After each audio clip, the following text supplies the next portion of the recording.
Hi viewers, you're welcome to another episode of Time Out with Ronti. I am your host Oloroti Ajayi as always. So today we have a brand new topic titled Domestic Violence.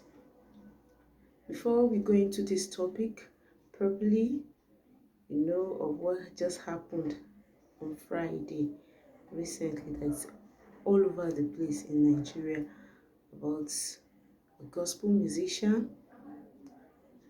Her name Mrs. Osinachi Wanchuku, who lost her life due to domestic violence. She was beaten up by her husband, and then it is no news. We all know this. So that has led to our topic for this week, which is domestic violence. Domestic violence.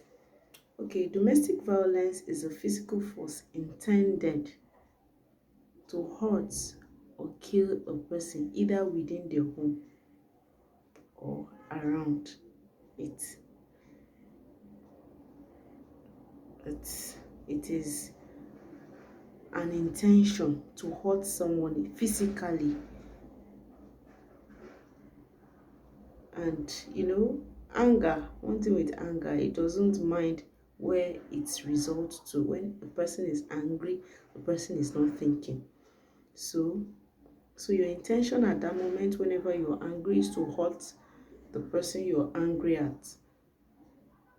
So I'm sure Mr. Nwachukwu that killed his wife, maybe it might not be his intention. He might just think it's as usual, the business as usual, fighting his wife, and then she comes back to apologize to him, not knowing that it was going to be the last time.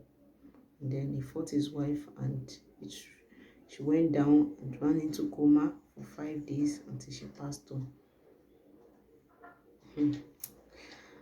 So pathetic. So what are the causes of domestic violence? We have so many causes. One, it could be mental problem. Another could be poverty and unemployment. It could be education, history factor, cultural factor, self-defense, alcoholism, young parents. It's a mental problem. Mental problem. Now when you say mental, when a woman or a man is being abused, either physically or emotionally, and does not have someone, to confide in, to talk to, apart from the spouse, sometimes it can run the person mad mentally. So that is the case of mental problem. Someone that have mental issues out of depression can lead to domestic violence because that person won't be thinking normally again. Another one is poverty and unemployment. When a husband or a wife is unemployed, especially the husband, he feels less of a man, and then he runs into depression. Before you know it, he start fighting. Every little thing is being aggressive. He start fighting. That is a problem. Poverty is a problem. So that is what I called poverty and unemployment. Another is education.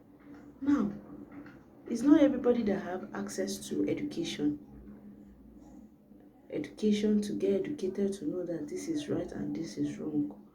Education has to do with information.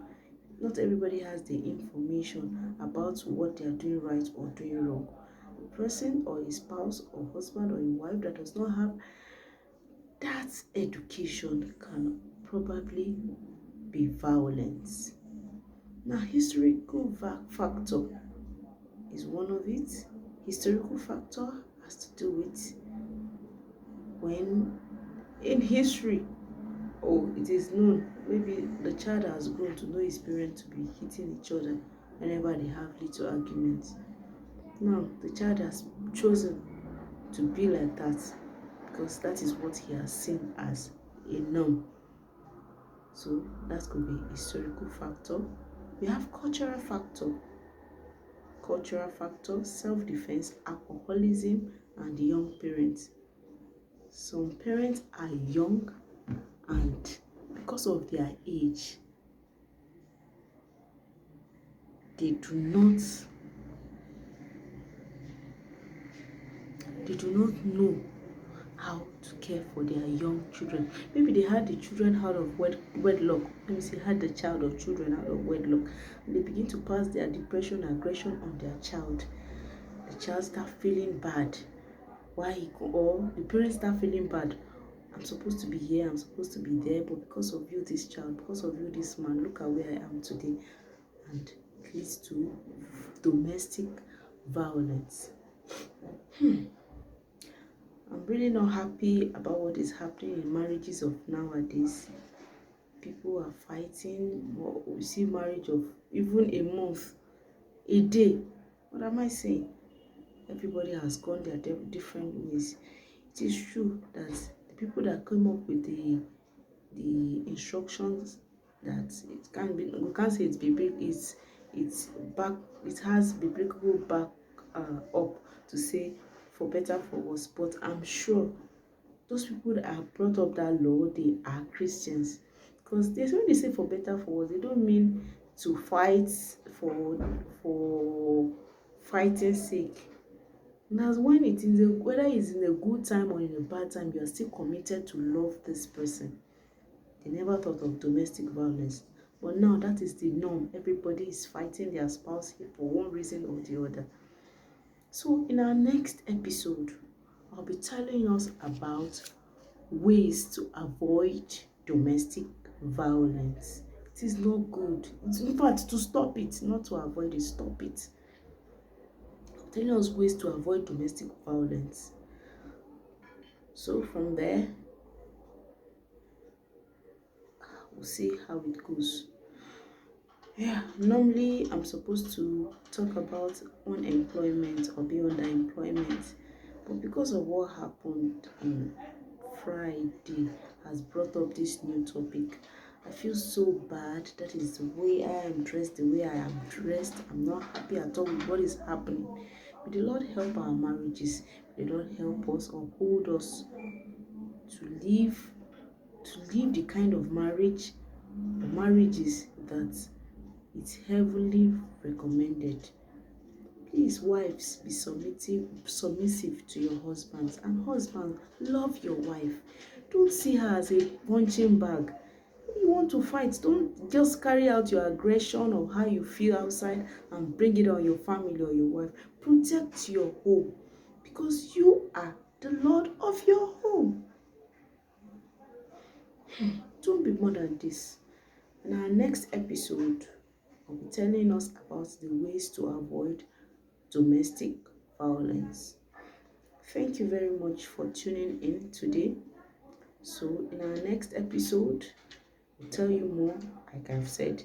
Thank you very much, and don't forget to go and like, comment. In fact, subscribe first before you like and comment, and share till I come your way again next week. Thank you. And also, correct me when you see that I'm not doing the right thing. Correct me. There's room for correction. Thank you very much for your time. Bye. Yes, our studio. Yes, this is not the regular place. Yes. For now, this is where I will be till our next episode. Or should I just tell you, I'm not in town now. I'm in Jos presently. That is why we're having this done like this. Thank you very much for your time. Bye.